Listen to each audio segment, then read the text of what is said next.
Welcome to this explainer. If you've ever looked at highly successful people and wondered, are they just born with some secret internal drive?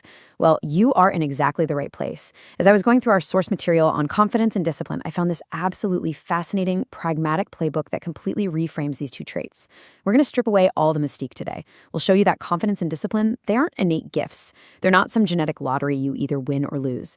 They are highly trainable skills. And by the end of this explainer, you're going to have a clear, actionable roadmap to start building both of them, literally starting today.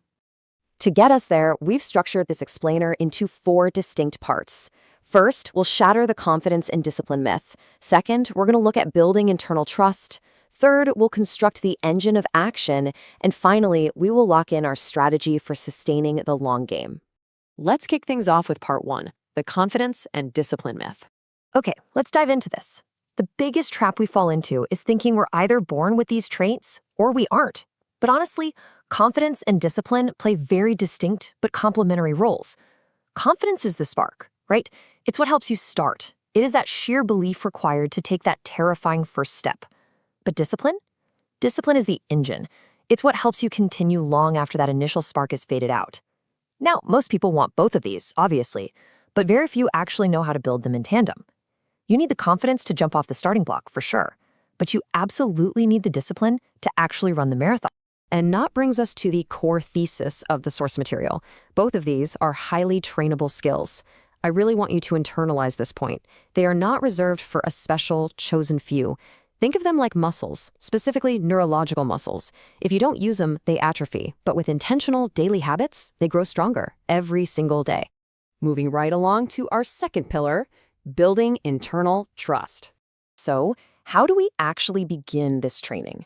Well, when looking at the internal mindset required, the source fundamentally redefines confidence. It's not what you might think. It's simply trust in your own word. That's it. It is not about being the loudest person in the room, and it's definitely not a fleeting feeling of arrogance. Confidence is built through trust, and trust starts with the concrete act of proving your strength to yourself. It's a strictly internal metric. The source actually outlines step 1 of this process as keeping small promises to yourself. Think about a friend who constantly flakes on dinner plans. Eventually, you just stop trusting them, right? Well, we do the exact same thing to ourselves. If you tell yourself you're going to wake up at 6 a.m., do it. And yeah, I know exactly how terrible we all are at keeping 6 a.m. alarms, but if you say you will wake up, or if you say you'll read for 10 minutes, actually do it. Every single time you keep one of these tiny, seemingly insignificant promises, you are sending a super powerful psychological message to your own mind. You're saying, I can trust myself. That micro-commitment is the absolute bedrock where real confidence begins. Which naturally leads us to step 2, beautifully captured in this text. Confidence grows through action, not comfort.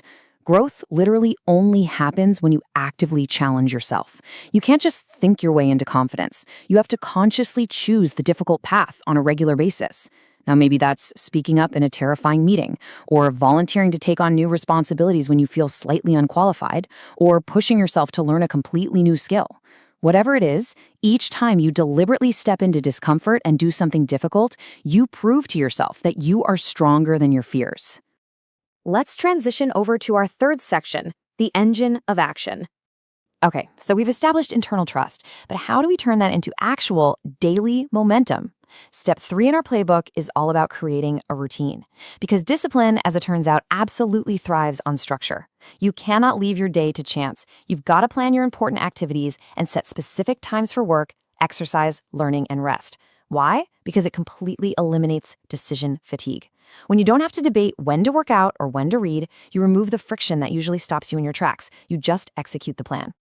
And this brilliantly illustrates step 4, stopping the wait for motivation. The amateur mindset wakes up and asks, do I feel like it today? Which is a terrible trap. Waiting for emotional inspiration to strike before taking action is a surefire recipe for standing still. The successful mindset, it just asks what needs to be done and then simply acts. This leads to the ultimate definition of our second core trait. Discipline is doing what must be done regardless of how you feel. It is the complete uncoupling of your actions from your immediate emotions. Look, if you only put in the work on the days you feel great, you are never going to build consistency. Successful people know a massive secret. Motivation usually follows action. It almost never precedes it. This brings us to our fourth and final pillar, sustaining the long game. Starting is great, and building a routine is excellent, but how do we actually maintain this sustainably over months and years without completely burning out? Well, step 5 is to improve yourself every single day. And these actions don't have to be massive. We're talking reading a few pages, learning one new piece of information, doing a brief exercise, or just practicing a specific skill. The objective isn't conquering the world in 24 hours, it's incremental progress. Because as you improve daily, your confidence naturally increases right alongside it, simply because you are becoming a more capable human being. Now, what's really interesting about this slide is the math behind that incremental progress. 1%. If you improve just 1% a day, the compounding effect over a year is staggering. I mean, it might feel completely invisible on day 2 or day 3, but fast forward a year, that daily 1% has completely transformed your baseline. Consistency is literally your magic multiplier. But hey, we have to address reality in step 6, accepting imperfection.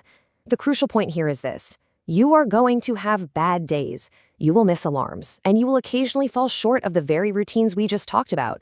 And you know what? That is completely normal. The goal isn't a flawless record. The goal is consistency. Because if you demand absolute perfection from yourself, the very first time you miss that 6 a.m. alarm, you're going to be tempted to just throw in the towel and quit entirely. To wrap up the wisdom from our source, remember this. They succeed because they always get back up. Disciplined people do not succeed because they possess some flawless record where they never fail. Not at all.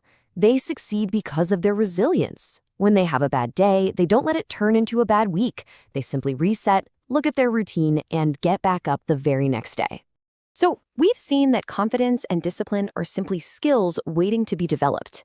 Keep your promises, do hard things, build your routines, take action regardless of how you feel, and improve daily. If you do these things long enough, you will absolutely become the person you've always wanted to be. So I want to leave you with one final question to think about right now.